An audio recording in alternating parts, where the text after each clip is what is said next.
Olá! Neste vídeo, continuaremos analisando algumas propostas que Joseph Smith fez às suas esposas plurais. Também analisaremos se esse princípio da poligamia ainda é aceito pela Igreja e é necessário para herdar o maior grau dentro do reino celestial. Será que essas relações que Joseph Smith tinha com essas mulheres envolvia sexo? Será que esses envolvimentos estavam acontecendo pelas costas de Emma em muitos dos seus casos? Bem, isso é o que nós vamos analisar nesse vídeo. Vamos lá.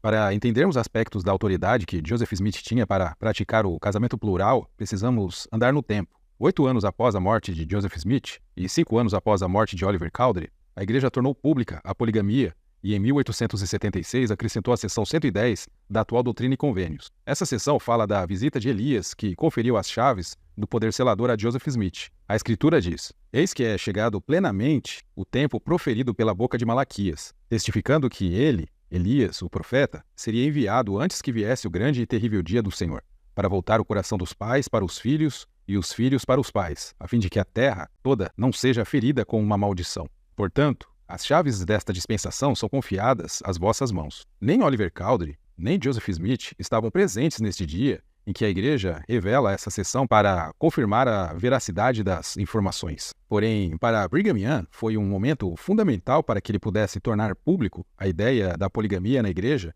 e reivindicar possuir as chaves seladoras supostamente dadas a Joseph Smith. Então, em 29 de agosto de 1852, a Igreja torna pública a poligamia através de um discurso feito pelo elder Orson Pratt. Em um trecho do discurso, ele cita que os santos dos últimos dias abraçaram a doutrina da pluralidade de esposas como parte de sua fé religiosa. Então, as doutrinas falsas e corruptas que a Igreja afirmava ser nos seus periódicos, levando muitos à excomunhão, passa a ser reconhecida e introduzida na Igreja baseada em uma suposta revelação de 1843 e nas chaves seladoras conferidas por Elias em 1836. Alguns aspectos não conhecidos dos membros sobre a poligamia começarão a ser amplamente divulgados por Brigham Young dentro da Igreja, a fim de motivar as pessoas a aceitarem com mais facilidade o princípio. Entre esses ensinamentos, destaca-se a ideia de que não se pode alcançar a exaltação no mais alto reino celestial sem aceitar a poligamia. Brigham Young disse que os únicos homens que se tornam deuses, mesmo os filhos de Deus, são aqueles que entram na poligamia.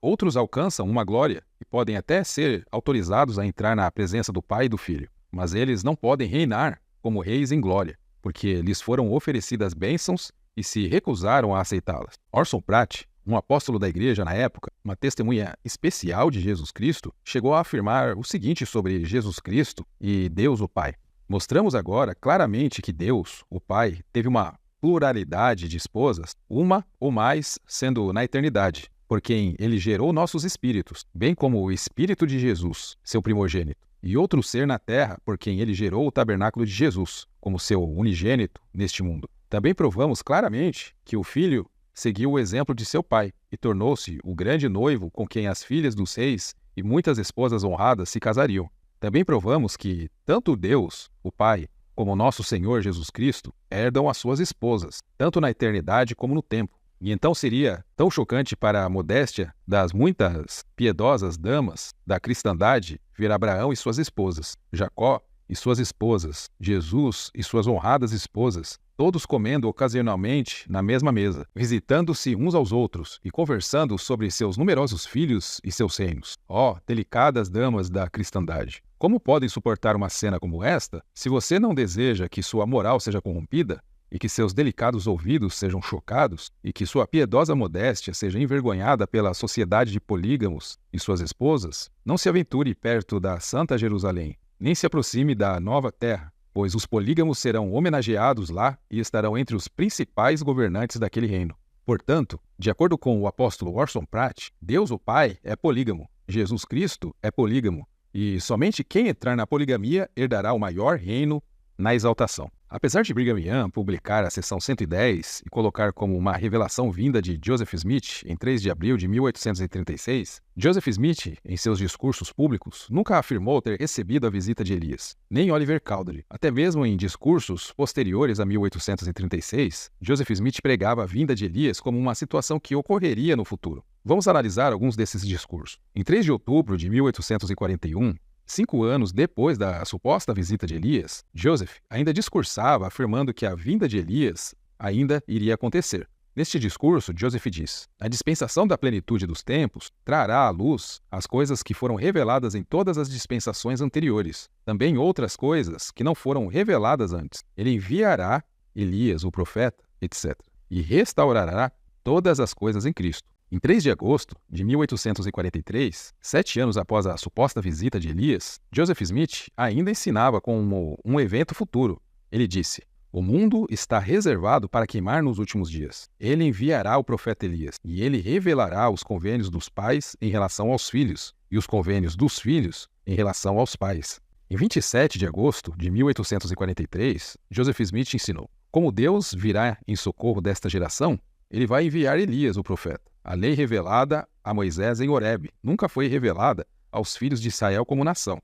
Elias revelará os convênios para selar o coração dos pais aos filhos e dos filhos aos pais." Em 12 de janeiro de 1844, no ano de sua morte, Joseph Smith ainda pregava a vinda de Elias como um evento a ser realizado. Ele disse: "Sobre o que falarei hoje, eu sei sobre o que o irmão Carron quer que eu fale. Ele quer que eu fale sobre a vinda de Elias nos últimos dias. Eu posso ver isso em seus olhos. Vou falar sobre esse assunto. A Bíblia diz: Eu vos enviarei Elias, o profeta, antes que venha o grande e terrível dia do Senhor. E ele converterá os corações dos pais aos filhos, e os corações dos filhos aos pais, para que eu não venha e fira a terra com maldição." Agora, a palavra virar aqui deveria ser traduzida como vincular ou selar. Mas qual é o objetivo desta importante missão? Ou como deve ser cumprido? As chaves serão entregues. O espírito de Elias virá. O evangelho será estabelecido. Os santos de Deus serão reunidos. Sião edificada. E os santos subirão como os salvadores no Monte Sião. Em Doutrina e Convênios 128:17, Joseph associa a vinda de Elias ao batismo pelos mortos em que as famílias serão ligadas, não dando referência ao casamento plural. Ele orienta para que as ordenanças sejam feitas e registradas, para que os registros na terra sejam selados nos céus pelo poder selador, e mais uma vez cita a vinda de Elias como um evento profético que se realizará na última dispensação a fim de selar esses registros da terra. No mesmo capítulo de Doutrina e Convênios, agora no versículo 20, Joseph fala das visitas angelicais que recebeu. Isso em 6 de setembro de 1842. Em nenhum momento ele se refere a Elias, que seria o evento mais aguardado no momento. Ele cita a visita de Moroni, Pedro, Tiago e João, Miguel, mas nada fala sobre o evento tão aguardado que seria a visita de Elias. Oliver Cowdery, em seu diário, misteriosamente, tem registro até um dia antes da visita de Elias, não tendo nenhuma menção se poderia ter recebido essa visita. Em 13 de janeiro de 1849, um ano antes de sua morte, ele escreve para Samuel W. Richards sobre as visitas angelicais que recebeu e o nome de Elias não é mencionado. No site da igreja, cita a carta que diz: "Enquanto as trevas cobriam a terra e as pessoas viviam em meio a uma densa escuridão, muito depois de a autoridade para ministrar nas coisas sagradas ter sido retirada da terra, o Senhor abriu os céus e enviou sua palavra para a salvação de Israel, em cumprimento das sagradas escrituras. O evangelho eterno foi proclamado por um anjo poderoso, Moroni, que, revestido com a autoridade de sua missão, glorificou a Deus nas alturas. Esse evangelho é a pedra que do monte foi cortada, sem auxílio de mãos. João Batista, tendo as chaves do sacerdócio arônico, Pedro, Tiago e João, tendo as chaves do sacerdócio de Melquisedeque,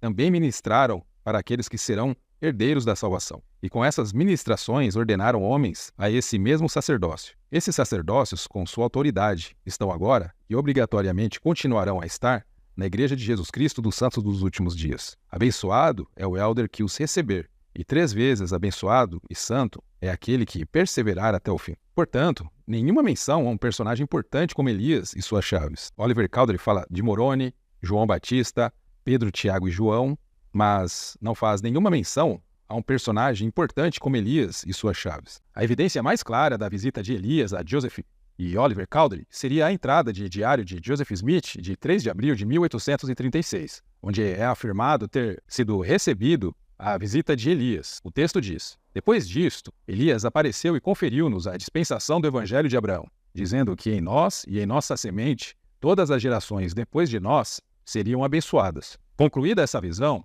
outra grande e gloriosa visão abriu-se para nós, pois Elias, o profeta, que fora levado ao céu, sem experimentar a morte, apareceu diante de nós e disse: eis que é chegado plenamente o tempo proferido pela boca de Malaquias, testificando que ele, Elias o profeta, seria enviado antes que viesse o grande e terrível dia do Senhor, para voltar o coração dos pais para os filhos e os filhos para os pais, a fim de que a terra toda não seja ferida com uma maldição. Portanto, as chaves desta dispensação são confiadas às vossas mãos, e assim sabereis que o grande e terrível dia do Senhor está perto, sim, às portas. Um problema nessa revelação é que é citado dois personagens Elias. O primeiro seria Elias e o segundo, Elija, conforme grifado no manuscrito. Ocorre que Elias e Elija são as mesmas pessoas. Elias seria a escrita em grego e Elija a escrita em hebraico. Ocorre que na Bíblia da versão King James, no Velho Testamento, é usado Elija, que seria o modo hebraico para Elias. E no Novo Testamento, Elias é escrito como Elias mesmo,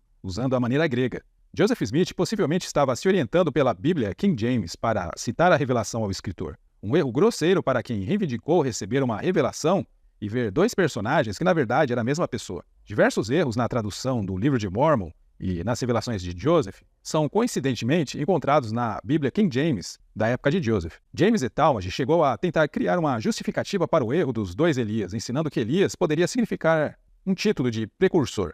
Porém, todos os momentos que Elias é citado no Novo Testamento é fazendo referência a Elija, o profeta do Velho Testamento. Como Elias subiu ao céu sem provar a morte, a crença entre os judeus era que Elias voltaria. Muitos achavam que ele era João Batista, outros que era João o Revelador, mas sempre apontavam para o mesmo Elias do Velho Testamento. Portanto, não poderia ser duas pessoas. Além disso, Joseph, ao citar ao escritor essa revelação em seu diário, parece ter ignorado essa ideia, pois ela chegou a ser riscada do diário e ignorada durante a vida do profeta. Porém, essa entrada no diário passa a ser revivida por Brigham Young como forma de reivindicar ser o portador das chaves de selamento com a morte de Joseph e de Oliver Cowdery. Alguns críticos sugerem que essa revelação poderia ter sido forjada por Brigham Young no diário de Joseph, já que foi escrita nas últimas páginas, em branco do diário, não contendo mais nada após isso. Porém, independentemente de o evento ter ocorrido ou não, parece que o espírito de Elias, de converter o coração dos pais aos filhos e o coração dos filhos a seus pais, não inspirou Joseph.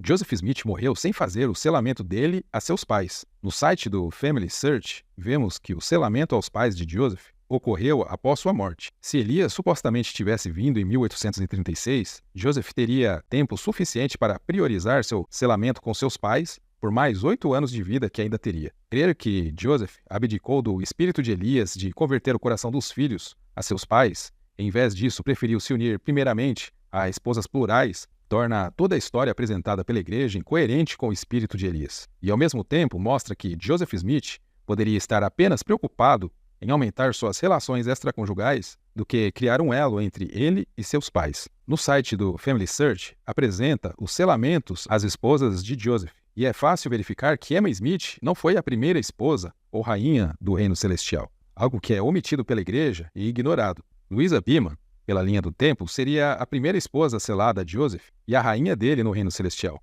Mais uma vez, mostra que o espírito de Elias não estava influenciando Joseph a criar elos familiares, mas apenas criar vínculos com mulheres. Mas por que Joseph abdicou de Emma e preferiu se selar a outras mulheres? Temos que entender que esses selamentos não estavam sendo feitos pelas chaves de Elias, mas pelas chaves e leis do sacerdócio, conforme informado por Joseph, em Doutrina e Convênio 132. Em diversos versículos, ele diz agir pelas leis e chaves do poder do sacerdócio e não pelas chaves do poder selador, que seria um poder mais específico e direcionado à relação entre pais e filhos, ou seja, entre uma geração e outra, e não ao cônjuge. Benjamin F. Johnson fala exatamente sobre a ordem do sacerdócio ensinada por Joseph, que era a poligamia. Ele disse: ele também disse que na glória celestial havia 3 céus ou graus, e para obter o mais elevado, um homem deve entrar nesta ordem do sacerdócio, e se não o fizer, não poderá obtê-lo. Ele pode entrar no outro, mas esse é o fim do seu reino. Portanto, Joseph prometia exaltação às mulheres que lhe fazia suas propostas com base na lei do sacerdócio que ele ensinava.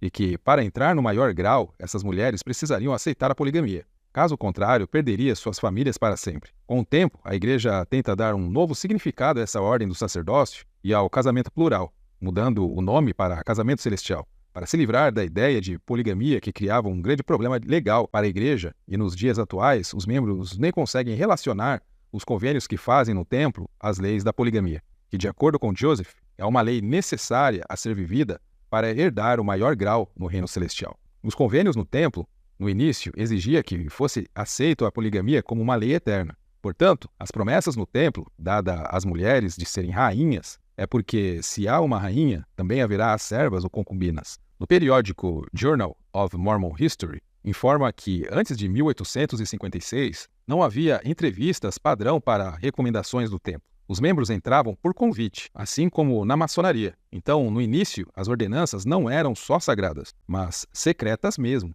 Esses convites geralmente estavam vinculados à aceitação da poligamia. Os garments eram um sinal de que o homem vivia a poligamia.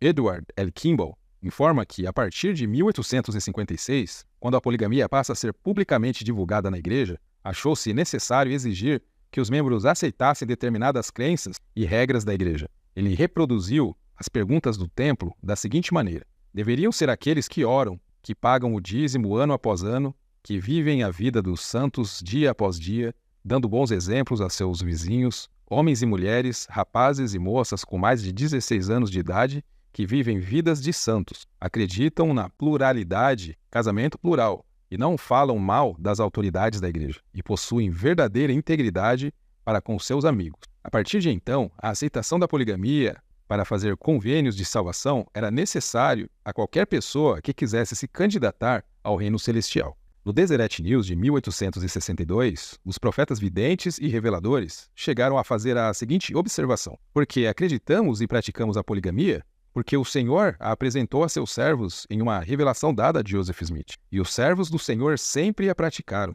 E essa religião é popular no céu? É a única religião popular lá, pois esta é a religião de Abraão.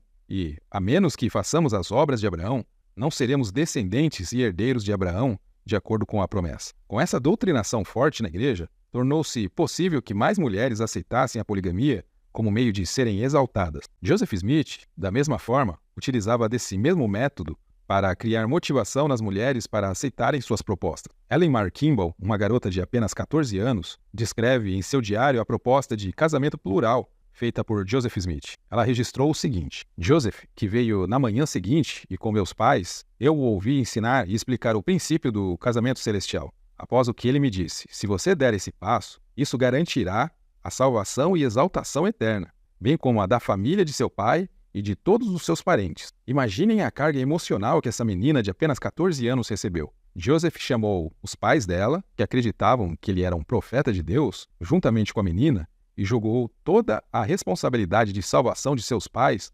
parentes e dela mesma na necessidade de aceitar a proposta de casamento com Joseph, uma forma manipuladora e predatória, um enorme abuso de autoridade. Como o casamento com Joseph Smith poderia garantir a salvação de uma família inteira? Joseph Smith parece oferecer às mulheres coisas que ele nunca teria que cumprir, mas que elas confiavam que ele poderia fornecer, em troca de casar e, em muitos casos, fazer sexo com ele. Desconheço qualquer homem nas Escrituras capaz de nos garantir salvação, a não ser Jesus Cristo. Brigham Young chegou a afirmar que nenhum homem ou mulher nesta dispensação entrará no reino celestial de Deus sem o consentimento de Joseph Smith. Essa ideia de Joseph ser como um porteiro no reino celestial era entendida porque era Joseph que reivindicava o poder do sacerdócio capaz de ligar as mulheres à exaltação por meio do casamento plural. No período de Joseph, era algo monopolizado, e quem resolvesse tomar esposas sem seu consentimento era excomungado, como ocorreu com John C. Bennett. Todavia, após a morte de Joseph, Brigham Young, após reivindicar esse mesmo poder, distribuiu a outros portadores do sacerdócio o poder de selar as mulheres prometendo exaltação, como é o caso dos seladores do templo. Wilford Woodruff registrou que Joseph Smith, em 1844, chegou a ensinar que quando chegássemos no portão do céu, deveríamos usar de astúcia com o Pai Celestial e reivindicar tudo o que foi selado na terra para ser selado nos céus, e que ele, Joseph Smith, reivindicaria o selo no portão dos céus de todos aqueles que o seguissem. O registro diz o seguinte: novamente, a doutrina ou poder selador de Elias é a seguinte: se você tem poder para selar na terra e no céu, então devemos ser astutos. A primeira coisa que você faz é ir e selar na terra seus filhos e filhas, a si mesmo e você mesmo, a seus pais na glória eterna. Bem, isso Joseph Smith não fez, mas continuando. E vá em frente e não volte, mas use um pouco de astúcia e sele tudo o que puder. E quando você chegar no céu, diga a seu pai que o que você sela na terra deve ser selado no céu. Eu, Joseph, passarei pelo portão do céu e reivindicarei o que eu selo, e aqueles que seguem meu conselho. Resumindo, é só ser amigo de Joseph e seguir os seus conselhos que ele usará de astúcia com o Pai Celestial e reivindicará os selos da eternidade aos seus seguidores. Sobre o profeta fazer uma proposta de casamento a uma jovem de 14 anos, a igreja disse o seguinte em seu ensaio. A mais jovem foi Ellen Mar Kimball, filha de amigos próximos de Joseph, Heber C. Kimball e Violet Murray Kimball, que foi selada a Joseph vários meses antes de completar 15 anos. Ou seja, para não dizer 14 anos de forma clara, a igreja se esquivou dizendo que a moça tinha vários meses antes de 15 anos. Continuando, a igreja diz, o casamento nessa idade, inapropriado para os padrões de hoje, era legal naquela época e algumas mulheres casavam-se na adolescência. Então a igreja vai tentar normalizar o casamento de Joseph e Ellen Mar Kimball. O que a igreja omite é que não era normal na época uma jovem de 14 anos se casar com uma pessoa de 37 anos. Outro fato omitido é que não era normal uma jovem de 14 anos aceitar um casamento simplesmente porque foi coagida a aceitar em troca de exaltação dela e de toda a sua família. Apesar da igreja tentar legalizar o casamento de Joseph e Ellen Mar Kimball pela idade, o casamento polígamo era ilegal naquela época. A respeito da normalização da idade, um estudo de biologia e antropologia informou que, no censo de 1890, informa que a idade média de casamento era de 20 anos para as mulheres e 24 para os homens. Deve também ser salientado que as adolescentes do século XIX normalmente tinham o seu primeiro período 3 anos mais tarde do que as adolescentes de hoje. Em termos de maturidade sexual, casar com uma jovem de 14 anos do século XIX era o equivalente a casar com uma jovem de 11 anos do século XXI, pelo que estas eram muito possivelmente adolescentes pré-púberes. Percebe-se que é um casamento de certa forma horrível. Não importa o quanto a igreja queira pintar, não é grande coisa. A idade é nojenta, tanto em termos de Ellen ter apenas 14 anos, quanto pelo fato de Joseph Smith ter quase o triplo de sua idade. Todos nós nos revoltamos ao ouvir que Warren Jeffs se casou com meninas. Então, me recuso a privilegiar Joseph Smith porque ele alegou ser um profeta de Deus, porque Warren Jeffs também alegou o mesmo. Quase 2 anos após o casamento de Ellen Mar Kimball com Joseph Smith, Joseph morre na cadeia de Carthage e abre oportunidade de Ellen recuperar sua vida. De acordo com o jornal Woman's Exponent, datado de 1 de novembro de 1883, onde Ellen Mar Kimball retrata parte de sua vida na poligamia, ela relata que durante todo o período em que esteve casada com o profeta nesta vida, diversas liberdades lhe foram podadas. Ela nunca tinha dançado, pois aprendeu que deveria ser sempre uma moça recatada. Tinha uma vida reprimida, vendo seus amigos de mesma idade se divertindo. Muitas vezes pensou em suicídio, mas lembrava que, se o fizesse, colocaria a salvação de sua família em jogo. Pouco tempo depois da morte de Joseph, ela tinha 16 anos e conheceu Horace Whitney, e eles começaram a namorar. No entanto, as consequências do seu casamento com Joseph não foram apagadas. Embora, nas próprias palavras de Ellen, ela e Horace tenham jurado agarrar-se um ao outro através do tempo e se permitido por toda a eternidade, em última análise, isso não foi permitido. Ellen, sendo selada a Joseph para a eternidade, só poderia ser selada a Horace por um tempo. Seus filhos seriam de Joseph nas eternidades. Eles foram selados para o tempo,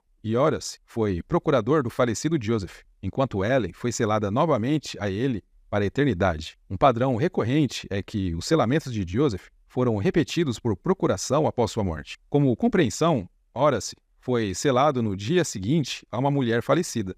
Mais uma vez, uma família não foi unida para a eternidade pela ordenança do selamento, mas sim separada por ela. Um dos aspectos que muitos membros da igreja desconhecem é que a maior parte dessas relações extraconjugais do profeta aconteciam às escondidas de Emma. Um exemplo é o casamento das irmãs Pettridge, que na época moravam em sua casa após perderem seu pai, Edward Pettridge. Resumidamente, a trama se desenrola quando Joseph as pede em casamento de forma secreta, escondido de Emma. Elas se encontravam em um estado de vulnerabilidade com a perda do pai e com Joseph assumindo adotá-las em sua casa a fim de cuidar delas. Imaginem vocês, um homem se responsabiliza em cuidar de duas jovens e depois as coage a serem suas esposas usando de sua autoridade eclesiástica para pressioná-las ou, caso contrário, perderiam sua exaltação. Após recusas, Joseph envia uma aliciadora, ou melhor, uma recrutadora, que era uma mulher que já estava vivendo a poligamia, para tentar convencer essas irmãs a entrarem no casamento plural. A proposta, como sempre, é a de receber as bênçãos da eternidade. Conforme o registro de Emily, ela diz: foi nessa época que os princípios do casamento celestial foram ensinados a alguns. Eu e minha irmã, Elisa, recebemos e nos casamos com o irmão Joseph, mais ou menos na mesma época, mas nenhuma de nós sabia uma da outra na época. Tudo era tão secreto. Isso foi em março de 1843. Joseph havia tentado me revelar essas coisas vários meses antes. Acho que na primavera do verão de 42. Mas eu o calei tão rapidamente que ele não me disse mais nada até 28 de fevereiro de 1843, meu 19º aniversário. E me casei no dia 4 de março seguinte. Então as duas irmãs estavam casadas com o profeta e tinham relações com ele, e ambas não sabiam que estavam se envolvendo com o mesmo homem. A regra da poligamia de Joseph era bem semelhante à regra de um adúltero, que é de não contar para ninguém que está se envolvendo com outra pessoa, principalmente para seu cônjuge. Continuando o relato de Emily, ela diz: depois de 1 ou 2 meses, Emma consentiu em dar a Joseph 2 esposas, se ele, Joseph, deixasse que ela as escolhesse para ele. E como ela escolheu Elisa e eu, a cerimônia foi realizada novamente em sua presença, em 11 de maio de 1843. Não sei por que ela nos deu a ele, a menos que pensasse que estávamos em um lugar onde ela poderia nos observar melhor do que qualquer outra pessoa, fora de casa. Ela queria que nos divorciássemos imediatamente e parecia pensar que só precisava dizer uma palavra. E foi feito. Mas pensamos diferente. Consideramos sagrados os convênios que havíamos feito. Posteriormente, ela deu a ele Sarah e Maria Lawrence, e elas moraram na sua casa como suas esposas. Eu sabia disso, mas minha irmã e eu fomos rejeitadas. É algo bizarro vermos que Joseph já estava casado com as duas irmãs quando Emma tenta pelo menos aceitar o princípio da poligamia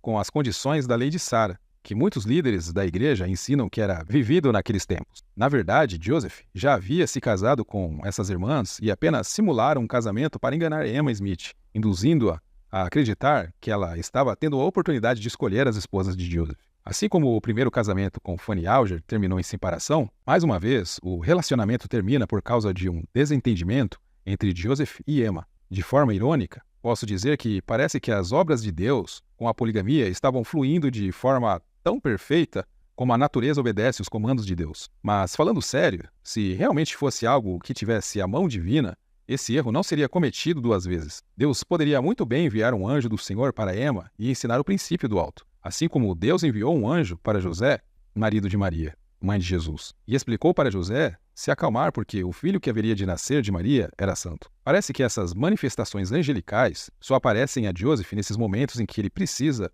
reivindicar sua autoridade e razão, pelos quais muda as bússolas morais. A resistência de Emma em aceitar o casamento plural era tão grande que a expulsão de casa das irmãs Petrige fez com que Joseph apresentasse a seção 132 de Doutrina e Convênios como revelação a Emma Smith. No diário de William Clayton, secretário de Joseph Smith, ele cita o seguinte evento ocorrido em 12 de julho de 1843, uma quarta-feira. Esta manhã, escrevi uma revelação que consiste em 10 páginas sobre a ordem do sacerdócio, mostrando os desígnios de Moisés, Abraão, Davi e Salomão, tendo muitas esposas e concubinas, etc. Depois que foi escrito, os presidentes Joseph e Hiram o apresentaram e leram para Emma, que disse não acreditar em nenhuma palavra e parecer muito rebelde. Joseph me disse para entregar todos os lotes livres para Emma e as crianças. Ele parece muito preocupado com Emma. Ou seja, Emma, conhecendo a astúcia de seu marido, ignorou a revelação da seção 132 de Doutrina e Convênios. Ela entendia que aquela seção tinha sido forjada apenas para que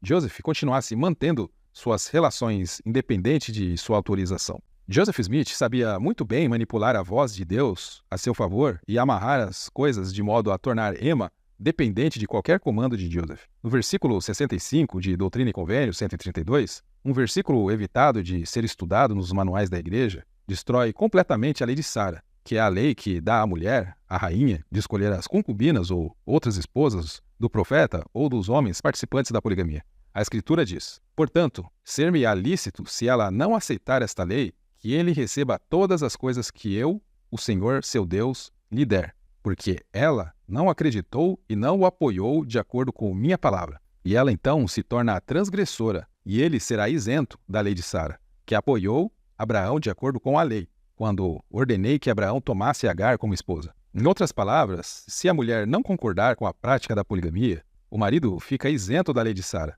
e não lhe concede o direito de escolher suas outras esposas. Nesse caso, a esposa não tem opção, deve aceitar a poligamia ou será destruída. É importante destacar que Joseph Smith quebrou até mesmo a lei de Sara, ao se casar com as irmãs Pettridge, mesmo após Emma concordarem em escolhê-las. Na realidade, Joseph já as havia escolhido e casado com elas antes mesmo de obter a autorização de Emma. Nos versículos 55 e 57, Joseph tenta barganhar com Emma suas riquezas em troca de aprovação do casamento plural. Ele diz nos versículos 55 que se Emma não aceitar o princípio, Deus enriquecerá Joseph 100 vezes mais com bens neste mundo, casas e terrenos. No versículo 57, Joseph tenta manipular Emma a não aceitar os bens de Joseph, para que o inimigo não destrua esses bens. Essas ideias estão sendo colocadas exatamente porque Joseph tinha prometido entregar diversos lotes de terra a Emma, caso não aceitasse a poligamia, conforme registrado no diário de William Clayton no dia 12 de junho de 1843, que vimos em algumas telas anteriores. Esse lado material de adquirir riquezas, bens e tesouros está sempre acompanhando a vida da família Smith. Até o anjo Moroni parece ter ficado receoso de entregar as placas a Joseph e ele usar para enriquecer. Voltando ao diário de William Clayton, no dia seguinte, após a revelação da seção 132, William Clayton começa a dar os bens materiais que Joseph prometeu a Emma caso não aceitasse o princípio, a fim de que ela se calasse. Parece que a voz de Deus, no versículo 57, orientando Joseph não desfazer das terras, não surtiu efeito. O diário diz o seguinte no dia 13 e 15 de julho de 1843. No dia 13, esta manhã, Joseph mandou me chamar e quando eu cheguei, ele me chamou para seu quarto particular com Emma e lá declarou um acordo que eles haviam firmado mutuamente. No dia 15 de julho, diz: feita a escritura da metade do barco a vapor de Joseph, feito em Iowa, para Emma. Também uma escritura para Emma, para mais de 60 lotes da cidade.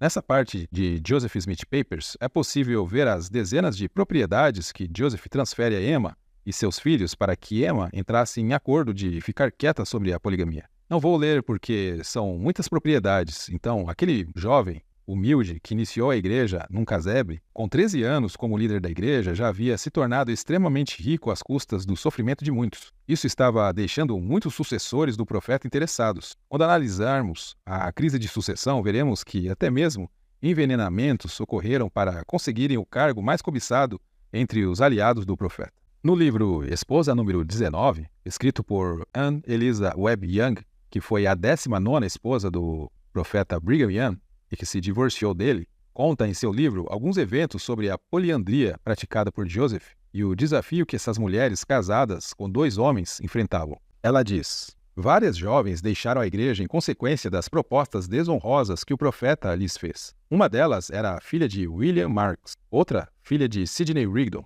Ambos os homens, especialmente Rigdon, foram seus amigos e apoiadores calorosos, mas este insulto dirigido às suas filhas exasperou-as além da medida, e ambas se afastaram dele. Outras jovens prestaram declarações juramentadas às suas ofertas de casamento celestial, e as suas declarações foram publicadas em muitos dos principais jornais de todo o país, criando a mais intensa excitação. Joseph não apenas fez discursos às mulheres jovens e solteiras, mas também buscou uma aliança espiritual com muitas mulheres casadas que, por acaso, lhe agradaram. Ele as ensinou que todos os casamentos anteriores eram nulos e sem efeito, e que elas tinham perfeita liberdade para fazer outra escolha de marido. As alianças matrimoniais não eram vinculativas, porque eram ratificadas apenas pelas leis dos gentios. Estas leis o Senhor não reconheceu. Consequentemente, todas as mulheres eram livres. Mais uma vez, ele apelaria aos sentimentos religiosos e ao seu forte desejo de entrar no reino celestial. Ele costumava argumentar dessa maneira enquanto tentava convencer alguma vítima vacilante ou relutante. Ora, minha querida irmã, é verdade que seu marido é um homem bom, um homem muito bom, mas você e ele não são de modo algum espíritos parentescos, e ele nunca poderá salvá-la no reino celestial. Foi revelado pelo Espírito que você deveria pertencer a mim. Este sofisma, por estranho que pareça, teve o seu peso e quase nunca falhou nos resultados desejados. Muitas mulheres, com um marido bondoso e bom, que a amava e confiava nela, e uma família de filhos, tolerariam ser seladas a Joseph, ao mesmo tempo que viviam com o marido a quem ela estava ofendendo tão profundamente, ele acreditando com carinho que o amor dela era todo dele. Uma mulher me disse, não muito tempo atrás, enquanto me contava algumas de suas experiências na poligamia, a maior provação que já enfrentei em minha vida foi viver com o meu marido e enganá-lo, recebendo a atenção de Joseph sempre que ele decidisse vir para mim. Esta mulher e outras, cuja experiência foi muito semelhante, estão entre as melhores mulheres da igreja. Elas são mulheres de mente tão pura e virtuosas quanto qualquer outra no mundo. Foram seduzidas sob o pretexto da religião, ensinadas que o Senhor assim ordenava, e submeteram-se como a uma cruz colocada sobre elas pela vontade divina, acreditando implicitamente no profeta. Elas nunca sonharam em questionar a verdade de suas revelações e teriam se considerado à beira da apostasia, o que para um mórmon é um estado muito perigoso e horrível, do qual não há salvação possível, se elas tivessem acreditado implicitamente no profeta. Se elas tivessem recusado a submeter-se a ele e a receber suas doutrinas divinas.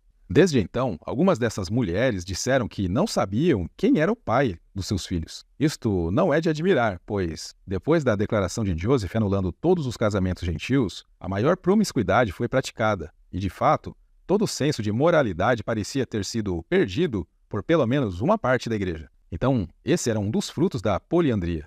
Os maridos eram enganados, as mulheres sofriam em ter que mentirem e se esconderem para fazer a vontade do profeta em troca de salvação. Muitas mulheres engravidavam e nem sabiam de quem era o pai. A respeito do profeta não ter tido nenhum filho dessas relações e esposas plurais, Sarah Pratt, esposa do apóstolo Orson Pratt, que posteriormente se separou dele devido às práticas da poligamia, disse o seguinte: você ouve muitas vezes que Joseph Smith não teve filhos polígamos. A razão disso é muito simples. O aborto era praticado em grande escala em Nauvoo. Dr. John C. Bennett, o gênio maligno de Joseph, trouxe essa abominação em um sistema científico. Ele mostrou a meu marido e a mim os instrumentos com os quais costumava operar para Joseph. Havia uma casa em Nauvoo, do outro lado do apartamento, a cerca de 1,5 km da cidade, uma espécie de hospital. Eles mandavam as mulheres para lá, quando mostravam sinais de consequências celestiais. O aborto era praticado regularmente nesta casa. Uma outra senhora disse, muitos pequenos corpos de crianças recém-nascidas flutuaram pelo Mississippi. Um fato é que a poligamia em seu início não teve como propósito multiplicar e trazer mais filhos de Deus. Uma vez que Joseph Smith não teve filhos com as dezenas de mulheres com as quais ele se relacionou. Outro mito que circula entre os membros e que a igreja acaba se omitindo por ser favorável aos seus interesses é que Joseph e seus aliados não mantinham relação sexual com essas mulheres e jovens. Emily Young, das irmãs Petridge, que estudamos neste vídeo, em que elas precisaram simular um casamento com Joseph na frente de Emma, relatou em uma entrevista que mantinha relações sexuais com Joseph. O documento diz o seguinte, pergunta, bem, você faz a declaração agora de que já morou com ele em algum momento? Sim, senhor. Você declara que já dormiu com ele na mesma cama? Sim, senhor. Quantas noites? Uma. Apenas uma noite? Sim, senhor. Então você só dormiu com ele na mesma cama uma noite? Sim, senhor. Você já teve relações carnais com Joseph Smith? Sim, senhor. Quantas noites? Eu não poderia te contar. Portanto, apesar de Emily Young dizer que dormiu apenas uma noite com o profeta, ela deixa bem subentendido que relações sexuais ocorreram mais de uma vez. Ou seja, quando o profeta sentia vontade de sexo, a chamava e depois a liberava, sem a necessidade de pernoitar com ela. E ela simplesmente aceitava pensando em sua exaltação. Uma outra evidência de envolvimento sexual é percebido no testemunho de Benjamin F. Johnson, irmão de Almera, que foi esposa plural do profeta Joseph Smith. Ele disse o seguinte, após um curto período, o presidente Smith e companhia, George Miller, William Clayton, J.M. Smith e Eliza e Emily Petridge, que eram as esposas do profeta, voltaram para a Macedônia, Ramos, onde ele permaneceu por 2 dias, hospedando-se em minha casa com minha irmã, como marido e mulher. E que eu saiba, ele ocupava a mesma cama que ela. Essa visita foi nos dias 16 e 17 de maio de 1843, retornando a Nauvoo no dia 18. Apesar da igreja informar que o casamento plural era difícil para todos os envolvidos, aparentemente a maior dificuldade para Joseph era esconder esses envolvimentos sexuais pelas costas de sua esposa. Em uma carta endereçada a uma de suas esposas plurais, Sarah Ann Whitney, datada de 18 de agosto de 1842, Joseph demonstra estar apaixonado pela moça e ansioso pelo encontro. Ele diz o seguinte: aproveito esta oportunidade para comunicar alguns de meus sentimentos, em particular neste momento, que desejo que vocês três guardem eternamente em seus próprios corações, pois meus sentimentos são tão fortes por você desde o que aconteceu ultimamente entre nós, que o tempo de minha ausência de você parece tão longo e triste, que parece que eu não poderia viver muito assim. Então, Joseph Smith dá a localização onde ele estava, pois nesse período Joseph estava se escondendo da justiça. Então ele orienta os pais da menina a ficarem no canto sudeste da casa, enquanto a menina ficaria com ele numa cama só para os dois. Então ele diz: tenho um quarto inteiramente só para mim. Todo o assunto pode ser resolvido com a mais perfeita segurança. Sei que é a vontade de Deus que você me console agora, neste momento de aflição. Ou não é agora ou nunca. Mas não tenho coragem de dizer tal coisa a vocês, pois conheço a bondade de seus corações e que vocês farão a vontade do Senhor, quando ela for revelada a vocês. A única coisa com a qual ter cuidado é descobrir quando Emma chega. Então você não pode estar segura, mas quando ela não está aqui, há a mais perfeita segurança. Apenas tome cuidado para escapar da observação, tanto quanto possível. Eu sei que é um empreendimento heróico, mas tanto maior a amizade, quanto mais a alegria. Quando eu te ver, te contarei todos os meus planos. Não posso escrevê-los no papel. Queime essa carta assim que você a ler. Fique tudo trancado em seus seios. Minha vida depende disso. Uma coisa que quero ver você é para receber a plenitude das minhas bênçãos selados sobre nossas cabeças. Ou seja, sexo. Continuando diz: você vai me perdoar pela minha seriedade nesse assunto, quando você considera o quão solitário eu devo estar. Seus bons sentimentos sabem como fazer todas as concessões para mim. Eu encerro minha carta. Eu acho Emma não virá esta noite. Percebe-se a grande preocupação de Joseph em esconder isso de Emma. Se ela não deixar de vir esta noite, considero-me seu mais obediente e afetuoso companheiro e amigo, Joseph Smith. Acho que a carta ficou clara. Ele descreveu na carta toda a regra de um adúltero: evitar que Emma saiba, destruir a carta e qualquer prova, e também a retórica de um líder religioso predador, usando a figura de Deus para prometer bênçãos que ele não precisaria cumprir. Quando Joseph demonstra preocupação com sua vida, é porque ele, na época, era um criminoso procurado. Além disso, poligamia era um crime tipificado no Código Penal. A seção 121 do Código Penal daquela época dava a seguinte definição de bigamia: a bigamia consiste em ter duas esposas ou dois maridos ao mesmo tempo, sabendo-se que o ex-marido ou esposa ainda está vivo. A pena, multa não excedendo $1.000 e prisão na penitenciária não excedendo a 2 anos. Outra forma que Joseph usava para coagir suas pretensas esposas era dizer que um anjo, com uma espada desembainhada, o ameaçou de morte se não cumprisse a ordem. Algo totalmente contra o princípio do plano de salvação, que é de dar o livre-arbítrio aos filhos de Deus. O próprio Deus não colocou uma espada desembainhada exigindo que Adão e Eva comessem do fruto.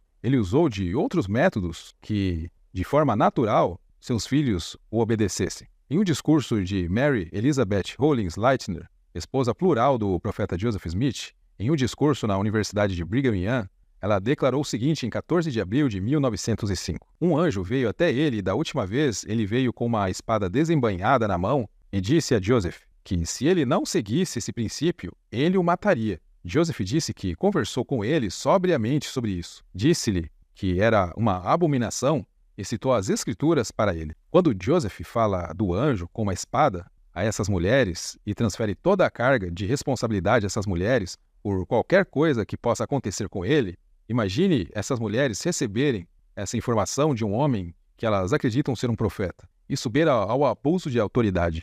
Em outro trecho do discurso, Elizabeth diz que fez a seguinte pergunta ao profeta: bem, eu disse, você não acha que foi um anjo do diabo que lhe contou essas coisas? Ele disse, não, foi um anjo de Deus. Deus Todo-Poderoso me mostrou a diferença entre um anjo de luz e os anjos de Satanás. O anjo veio até mim 3 vezes entre os anos 34 e 42 e disse que eu deveria obedecer a esse princípio ou ele me mataria. Ou seja, a regra que Joseph Smith usou para saber se o anjo não era do diabo foi a regra que o Capitão Kidd usou nas histórias em quadrinhos e que os caçadores de tesouros de sua época usavam para saber se aquele anjo era bom ou ruim, como estudamos no vídeo sobre Joseph Smith e o ocultismo. Então, essa era a garantia que Joseph estava passando sobre o anjo ser de Deus. Enquanto em 15 de março de 1843 a igreja afirmava não viver a poligamia em seu periódico da igreja, Times and Seasons, declarando o seguinte: somos encarregados de defender uma pluralidade de esposas e propriedades comuns. Ora,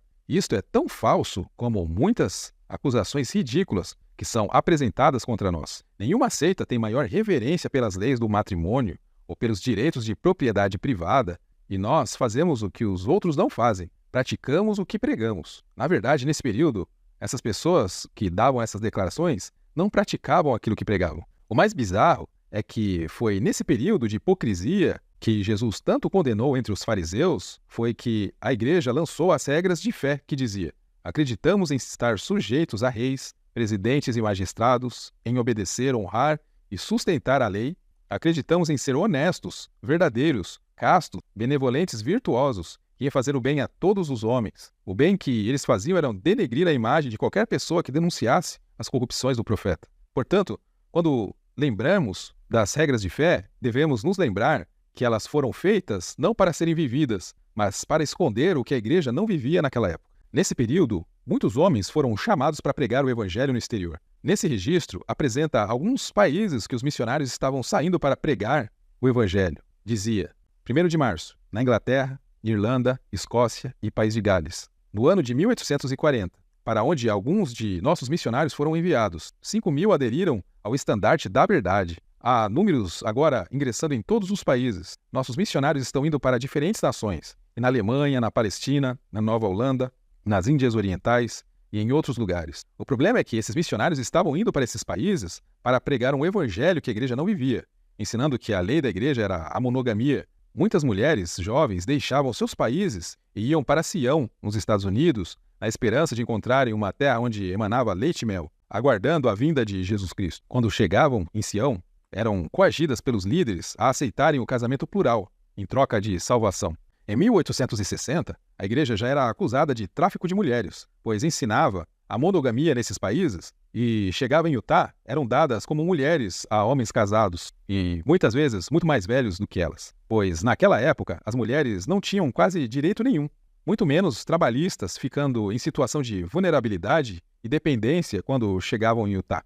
O New York Times, em 17 de abril de 1860, período em que Brigham Young presidia a igreja, a vivência da poligamia no território era a seguinte, conforme publicado: as mulheres mormons. O correspondente do New York Times em Utah afirma que as mulheres mormons ficariam felizes em escapar da degradação de seus senhores, se pudessem. Elas são tratadas como escravas e observadas com grande ciúme. O escritor diz: há algum tempo, Heber C. Kimball estava dando uma palestra para alguns missionários que estavam se preparando para iniciar missões no exterior, no tabernáculo, e disse-lhes: irmãos, quero que entendam que não será como tem sido até agora.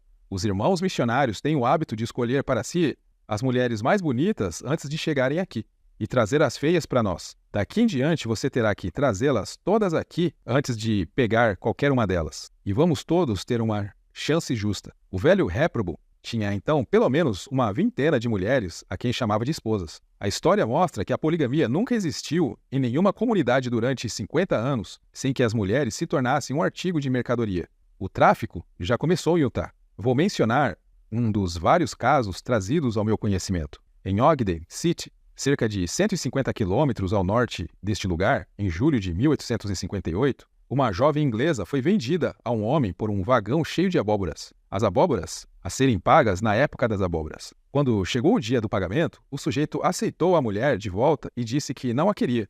É claro que os partidos lamentaram as negociações e desistiram. Esta história pode parecer muito ridícula, mas foi-me contada, e a sua veracidade foi atestada por uma senhora que atravessou o oceano com a mulher que foi vendida. E ela conhece-a intimamente desde a sua chegada a este território. Não tenho motivos para duvidar de sua veracidade. E apresento-a ao mundo como uma ilustração da estima que as mulheres são tidas pelos mormons. Hoje, os frutos de uma doutrina corrupta, como denominada e ensinada publicamente na época de Joseph Smith, ainda são vistas nos dias de hoje em diversas comunidades. E se vocês acham que a poligamia acabou na igreja, lembrem-se que a poligamia é a religião no reino celestial. Russell M. Nelson estará com suas 2 esposas e a forma como socializamos hoje nesta terra será diferente no reino plural celestial. Nos vemos no próximo vídeo.